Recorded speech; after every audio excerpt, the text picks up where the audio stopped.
एक बार फिर से आप सभी का स्वागत है। हम अध्ययन कर रहे हैं उत्पत्ति की पुस्तक का और अब समय है कि हम उसके 19वें अध्याय 30वें वचन से आगे का अध्ययन करें।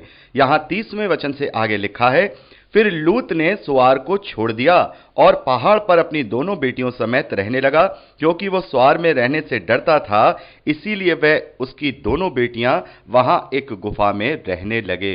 तो मेरे प्यारे भाई बहनों, हम देखते हैं कि जो लूत है, जब वो सुआर देश में या सुआर नगर में गया तो वहां पर वो रहने से डरता था, क्योंकि वहां पर भी उस तरीके के पाप थे। वैसे नहीं थे जैसे सदोम और अमोरा में थे, लेकिन लोग वहां पर काफी पाप में पड़े हुए थे और वो डरता था। और इसी कारण से उसने सुआर नामक शहर को भी छोड़ दिया और उसके बाहर एक गुफा में अपनी दोनों बेटियों के साथ रहने लगा। यहां आगे लिखा है, तब बड़ी बेटी ने छोटी से कहा, हमारा पिता बूढ़ा है और पृथ्वी भर में कोई ऐसा पुरुष नहीं जो संसार की रीति के अनुसार हमारे पास आए। इसलिए आ, हम अपने पिता को दाख मधु पिलाकर उसके साथ सोएं, जिससे कि हम अपने पिता के वंश को बचाए रखें। अतः उन्होंने उसी दिन उस रात के समय अपने पिता को दाख मधु पिलाया। तब बड़ी बेटी जाकर अपने पिता के साथ लेट गई और उसने ना जाना, यानी कि लूत ने ना जाना कि वह कब लेटी और वह कब उठ गई। और आगे लिखा है, और ऐसा ही हुआ कि दूसरे दिन बड़ी ने छोटी से कहा, देख कल रात को मैं अपने पिता के साथ सोई, इसीलिए आज भी रात को हम उसको दाख मधु पिलाएं, तब तू जाकर उसके साथ सोना कि हम अपने पिता के द्वारा वंश उत्पन्न करें। अतः उन्होंने उस दिन भी रात के समय अपने पिता को दाख मधु पिलाया और छोटी बेटी जाकर उसके पास लेट गई, पर उसको उसके भी सोने और उठने और समय का ज्ञान ना था। तो मेरे प्यारे बहनों, जब हम इन वचनों को पढ़ते हैं उत्पत्ति की पुस्तक में, तो हम कभी कभी विचलित हो जाते हैं कि यहां पर यह घटना क्यों लिखी है। लेकिन मेरे प्यारे बहनों, इस घटना का बहुत बड़ा प्रभाव है। यहां पर जो लूत है और जो उसकी दो बेटियां हैं, उन्होंने परमेश्वर के विरोध में यहां पर कार्य किया है। यहां कोई ये इसलिए नहीं लिखा है कि ये बहुत बड़ा काम है कि मसीह विश्वासियों को इसलिए लिख दिया गया है कि वो इसको देखें कि ऐसा वो कर सकते हैं, बल्कि इसलिए लिखा गया है कि ऐसा करना परमेश्वर की दृष्टि में पाप है, परमेश्वर की दृष्टि में घृणित है। और इस बात को हम व्यवस्था विवरण में पढ़ते हैं। परमेश्वर ने जब व्यवस्था को मूसा के द्वारा इजरायलियों को दिया, तब इस बात को बड़े ही घृणित तरीके से वहां पर दर्ज करा दिया कि कोई भी व्यक्ति इस प्रकार का संबंध बनाएगा, उसे पथरवा करके मार दिया जाए। यह परमेश्वर की दृष्टि में घृणित है।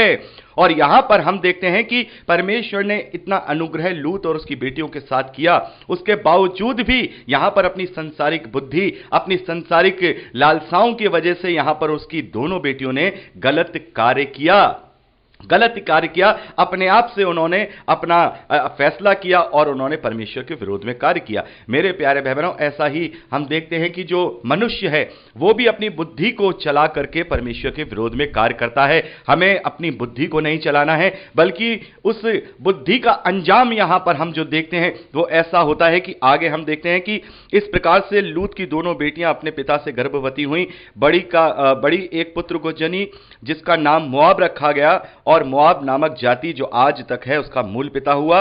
और छोटी भी एक पुत्र जनी और उसका नाम बेनम्मी रखा गया, वे अमोन वंशियों का आज तक है मूल पिता हुआ। तो यहां पर हम देखते हैं कि इन दोनों बच्चों से दो वंश निकले हैं, एक मोआबियों का वंश निकला है, एक अम्मोन वंशियों का वंश निकला है।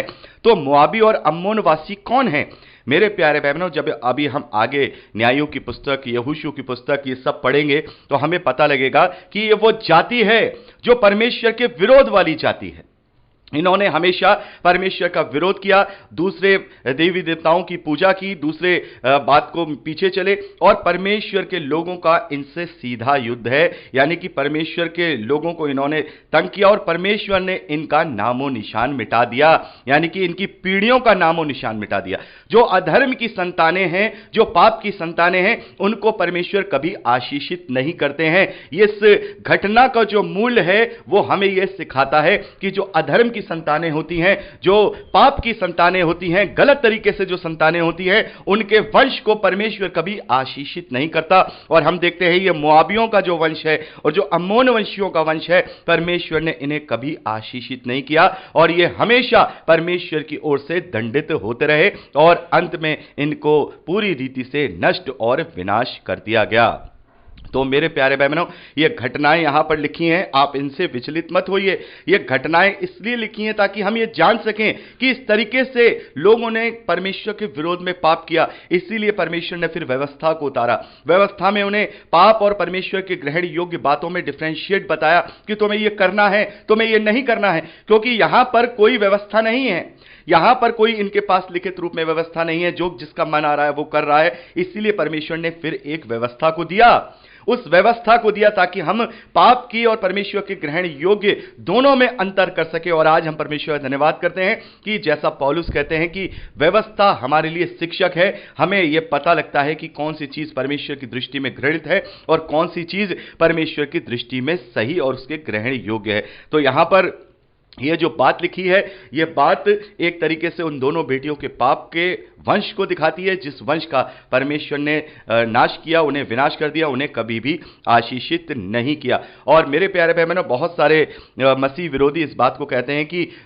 वो लोग कहते हैं कि पैगंबर लूत ने या नबी लूत ने या भविष्यवक्ता लूत ने अपनी बेटियों के साथ इस प्रकार का संसर्ग किया।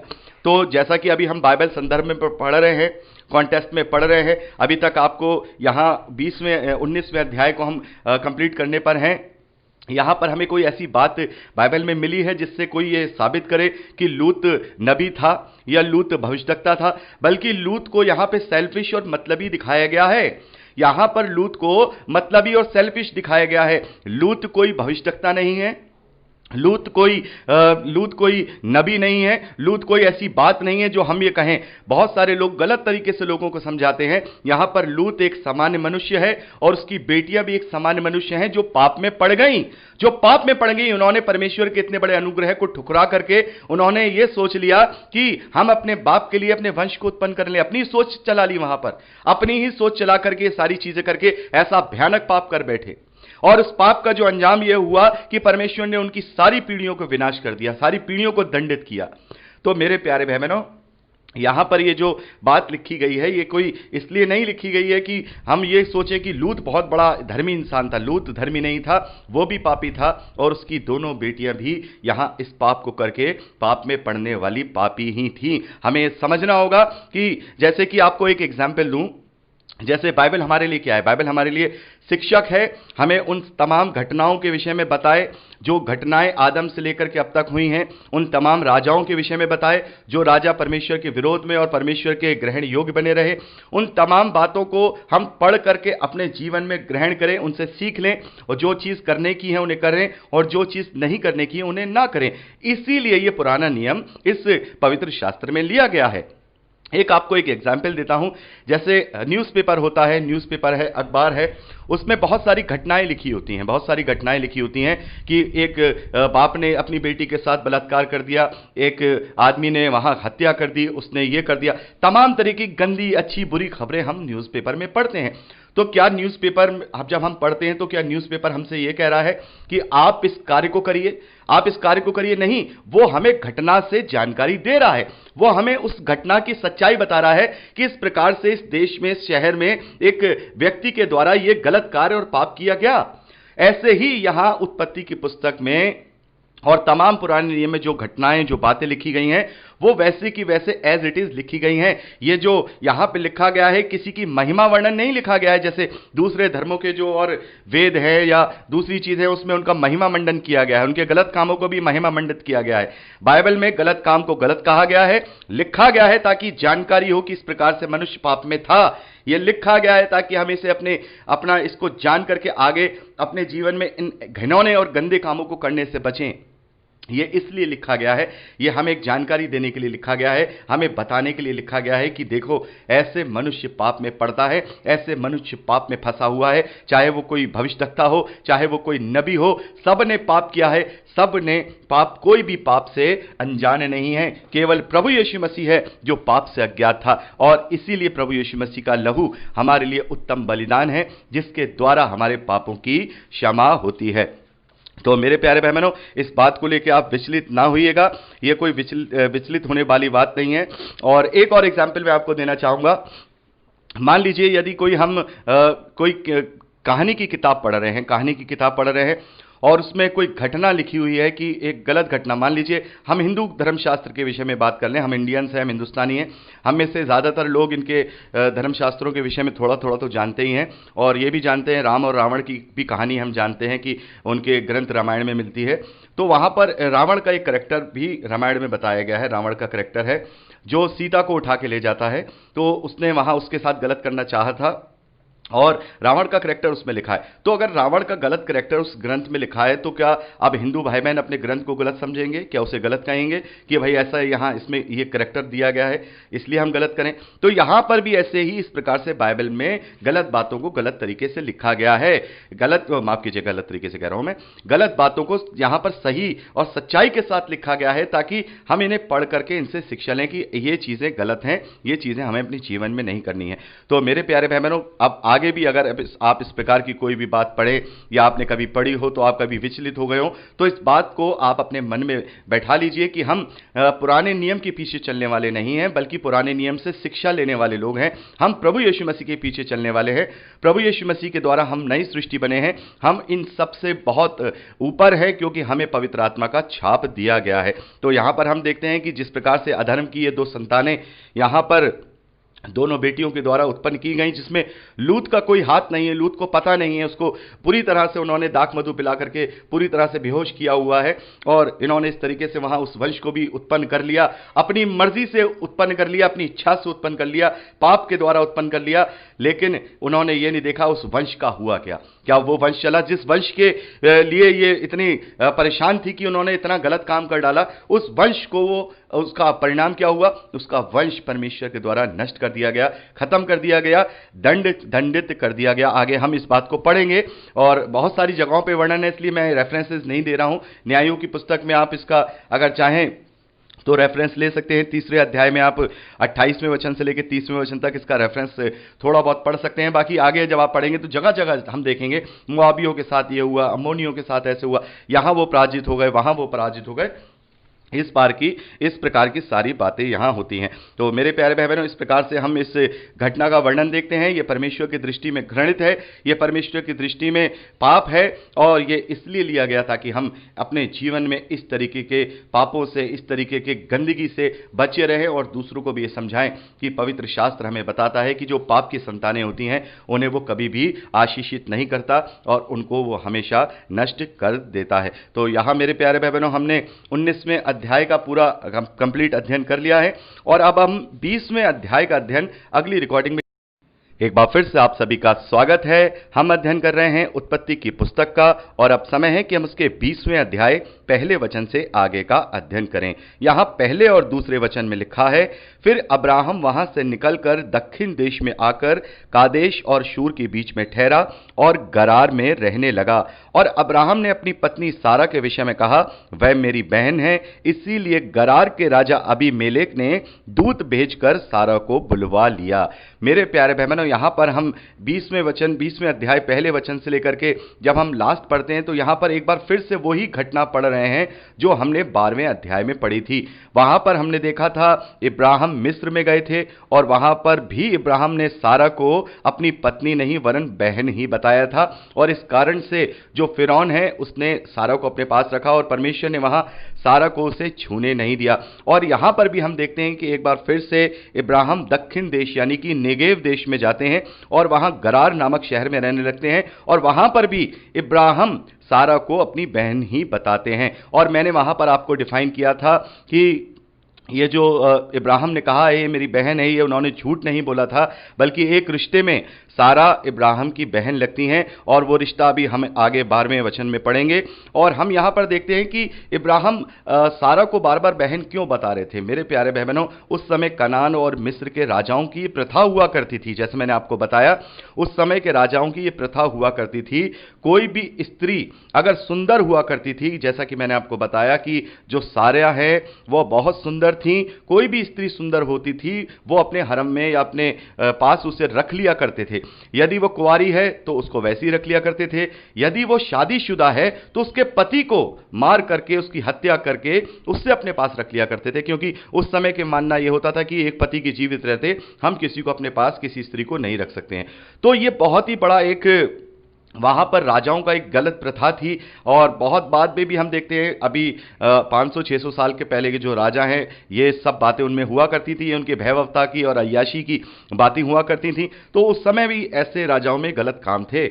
तो यहां पर अपनी जान बचाने के लिए, क्योंकि अब्राहम अगर ये कह देते कि ये मेरी पत्नी है, तो निस्संदेह वो मिस्र में ही उनको फिरौन मार देता और सारा को अपना करके रख लेता। तो यहां पर हम देखते हैं कि परमेश्वर से इस बात का अनुग्रह इब्राहिम ने किया है।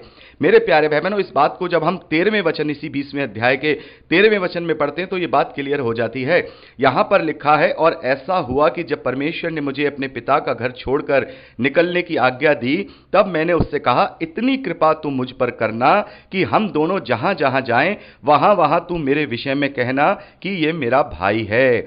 मेरे प्यारे भाई बहनों, यहां पर हम देखते हैं कि यहां इब्राहिम ने पहले ही परमेश्वर से यह बात कह दी थी, क्योंकि परमेश्वर ने उसको आज्ञा दी कि तू इस देश से निकल जा। जैसा हमने 12वें अध्याय में पढ़ा कि इस देश से निकल जा, मैं तुझे ऐसा देश दूंगा, मैं तुझे दूसरा देश देने पर हूं। तो इब्राहिम के दिमाग में यह बात थी, उनके दिमाग में ये बात थी कि मैं जहां जहां अलग अलग देश में, परदेशी देशों में जाऊंगा, और सारा इतनी सुंदर है, और अगर मैं वहां वहां गया और वहां पर जाकर के मैंने ये कह दिया कि ये मेरी पत्नी है, तो कहीं ना कोई राजा मुझे मार देगा और सारा को अपना बना लेगा। तो इस बात की छूट परमेश्वर ने इब्राहिम को दी है। और यहां साफ लिखा है कि परमेश्वर से इब्राहिम ने कहा कि तू मुझ पर इतनी कृपा करना, तू मुझ पर इतनी कृपा करना कि हम दोनों जहां जहां जाएं वहां वहां तू मेरे विषय में कहना ये मेरा भाई है।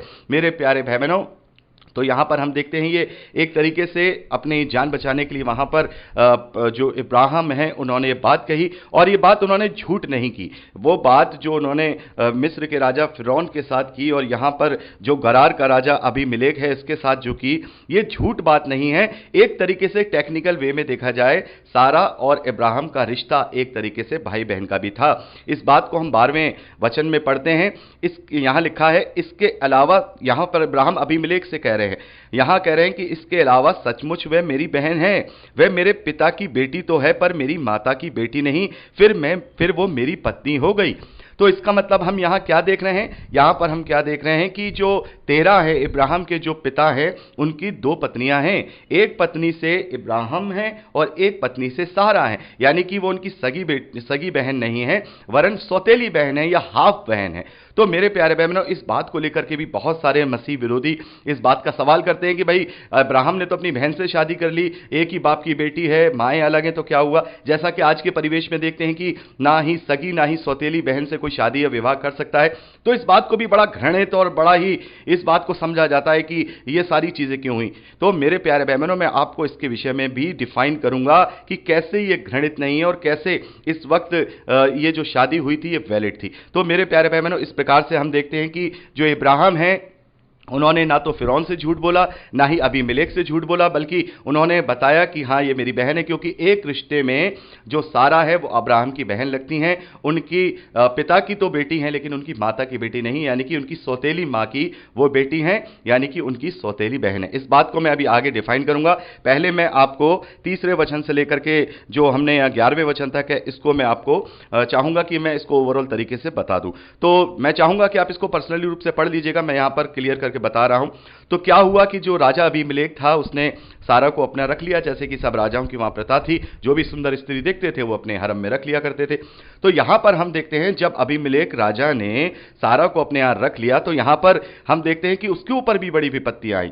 लेकिन यहां पर स्पेशल बात यह होती है कि परमेश्वर उस राजा अबीमेलेक को स्वप्न में आकर उसको इस बात के लिए चेता देते हैं कि तूने जिसे रख लिया है तो उसके लिए मर जाएगा, क्योंकि वह सुहागिन है, वो सुहागिन है। परंतु अबीमेलेक उसके पास नहीं गया था, इसलिए उसने कहा कि सपने में ये बात हो रही है, तो अगर वो सुहागिन है और मेरे ऊपर जो ये विपत्तियां आई हैं, तो मेरी तो कोई गलती नहीं है। मैंने तो उससे पूछा था, उसने खुद ये बात इब्राहिम ने कही कि ये मेरी बहन है। सारा ने भी मुझसे कहा कि हाँ ये मेरा भाई लगता है, तो मेरी तो कोई कमी नहीं है, मेरी तो कोई गलती नहीं है। तो वहां परमेश्वर उससे कहते हैं कि ठीक है भाई, तुम्हारी कोई गलती नहीं है, इसीलिए तुम्हारी यहां पर आके मैं तुझे बता रहा हूं कि कहीं ऐसा ना हो कि तू उसको जो है गलत तरीके से छू ले, क्योंकि यदि तूने इसे गलत तरीके से छू लिया तो फिर मैं पूरा जो विपत्तियां हैं वो सारे देश में तेरे लोगों पे डाल दूंगा। और हम देखते हैं कि बहुत सारी विपत्तियां अबीमेलेक राजा के ऊपर वहां पर पड़ी थी।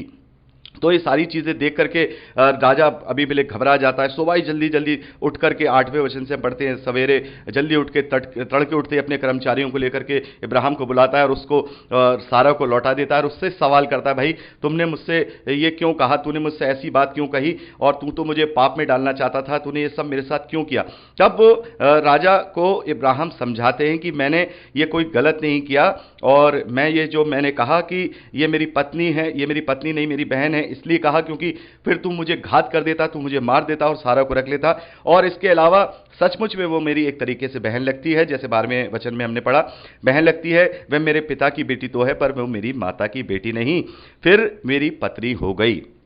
तो मेरे प्यारे भाई बहनों, इस तरीके से ये घटना है। मेन जो बात है मैं आपसे यहां पर करना चाहूंगा कि यहां पर जो ये बात कही गई कि स्टेप सिस्टर से यहां पर इब्राहिम ने शादी की है, स्टेप सिस्टर अपनी सौतेली बहन से यहां पर इब्राहिम ने शादी की है, तो क्या ये वैलिड है क्या?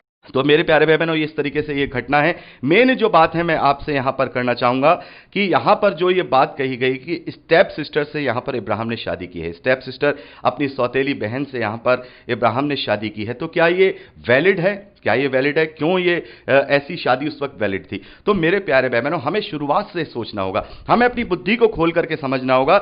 आज के परिवेश में हमें ये बात नहीं सोचनी है, क्योंकि व्यवस्था में परमेश्वर ने इस प्रकार के रिश्ते को प्रतिबंधित किया है। कोई भी व्यवस्था के अंदर लिखा है, कोई भी इजरायली या आगे मसीह विश्वासी इस प्रकार से अपनी स्टेप सिस्टर से विवाह नहीं कर सकते हैं। तो अब बात यह आती है कि यहां इब्राहिम ने अपनी स्टेप सिस्टर से, अपनी सौतेली बहन से जो सारा है उनसे विवाह किया है, तो क्यों ये परमेश्वर की दृष्टि में घृणित नहीं है? क्यों ये परमेश्वर की दृष्टि में पाप नहीं है?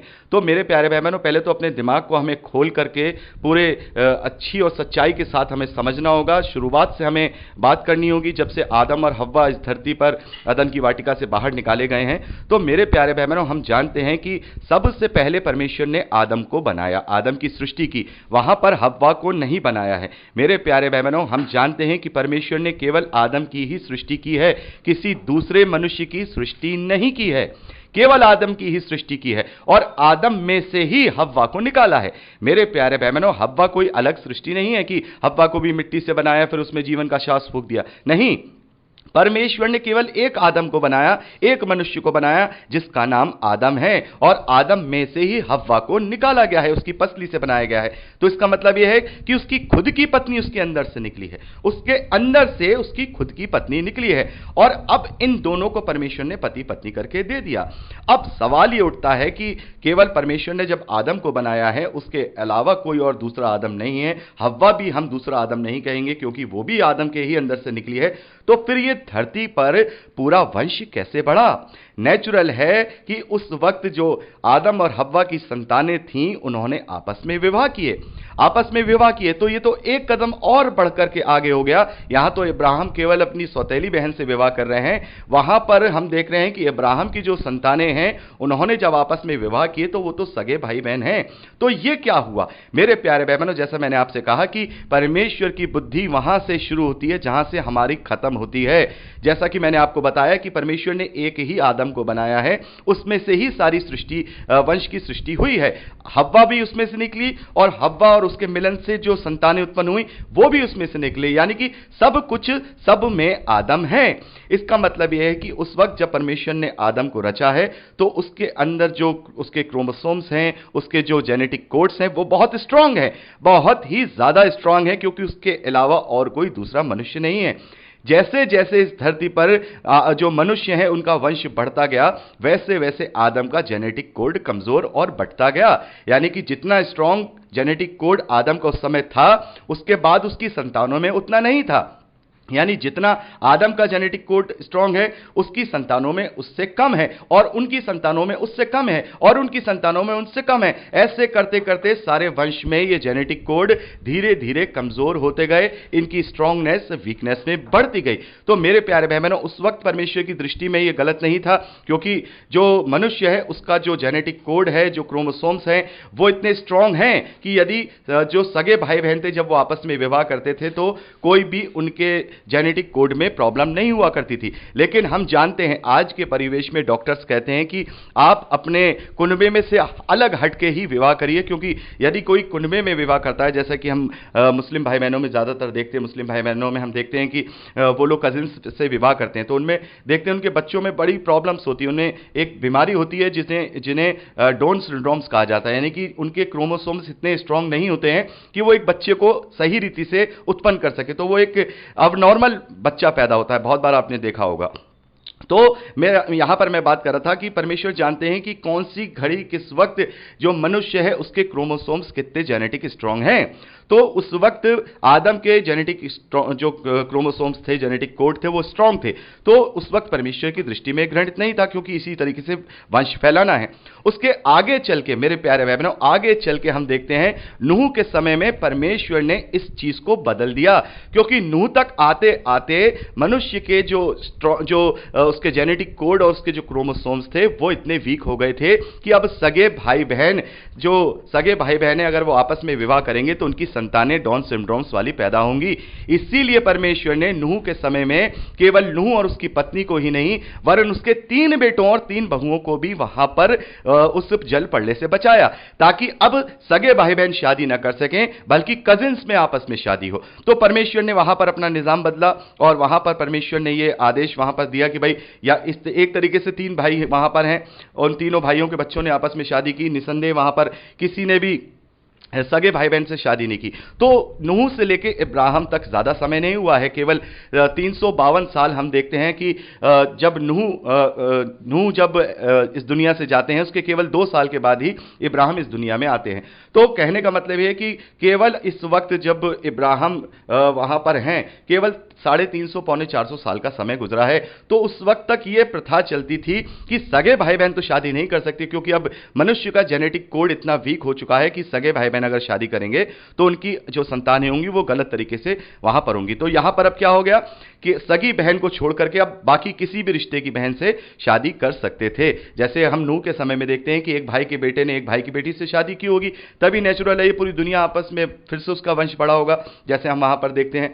तो यहां अब तक इब्राहिम तक परमेश्वर ने, जो कि वो जानता है कि मनुष्य का जेनेटिक कोड कैसा है, उसने यहां पर ये छूट दी हुई है, उसकी दृष्टि में घृणित नहीं है। लेकिन मूसा के समय आते आते मनुष्यों का जेनेटिक कोड इतना कमजोर हो चुका है, यदि वो अपनी कजिन से भी शादी करेंगे, यदि अपनी स्टेप सिस्टर से भी शादी करेंगे, तो भी उनके जो वंश होगा, उनकी जो संतान होंगी, वो गलत रीति से या डाउन सिंड्रोम्स वाली पैदा होंगी, यानी कि वो अमिच्योर होंगी, वो अब नॉर्मल होंगी। तो परमेश्वर ने वहां नया नियम वहां पर इजरायलियों को दे दिया कि भाई तुम स्टेप सिस्टर से शादी नहीं करोगे, तुम अपनी कजिन से शादी नहीं करोगे, इस तरीके की बात, स्टेप सिस्टर से शादी नहीं करोगे। वहां पर जो हम व्यवस्था देखते हैं उसमें कजिन से तो कर सकते हैं, लेकिन स्टेप सिस्टर से, यानी एक बाप का किसी भी, चाहे वो किसी भी मां से बच्चे उत्पन्न हुए हों, वो शादी नहीं कर सकते हैं। तो मेरे प्यारे भाई बहनों, आज का समय यह है कि जैसे प्रभु यीशु मसीह ने कहा कि तुम एक से ज्यादा दूसरी शादी भी नहीं कर सकते हो, एक साथ 2 पत्नियां भी नहीं रख सकते हो। तो इसके मद्देनजर परमेश्वर जानता है कि आज की जो स्थिति यह है कि मनुष्य के जेनेटिक कोड इतने कमजोर हो चुके हैं, यदि वो अपने कुनबे में भी अगर शादी कर लेगा, यदि अपने कुनबे में भी किसी लड़के से शादी कर लेगा, तो 50% चांसेस ये है कि उसके बच्चे जो हैं अब नॉर्मल यानी डाउन सिंड्रोम्स वाले पैदा होंगे। डाउन सिंड्रोम्स की बीमारी के विषय में अगर आप जानना चाहते हैं तो गूगल पे आप टाइप करके इसके विषय में अच्छी तरह से जान सकते हैं। मैंने आपको इसको क्लियर तरीके से बताया। तो इसका मतलब यह है कि परमेश्वर ने समय समय पर मनुष्यों को अलग अलग तरीके की छूट और अलग अलग तरीके की रोक दी है। उस वक्त छूट थी, इसलिए परमेश्वर की दृष्टि में पाप नहीं है, लेकिन आज पाप है, क्योंकि परमेश्वर जानते हैं कि मनुष्य यह कार्य नहीं करे।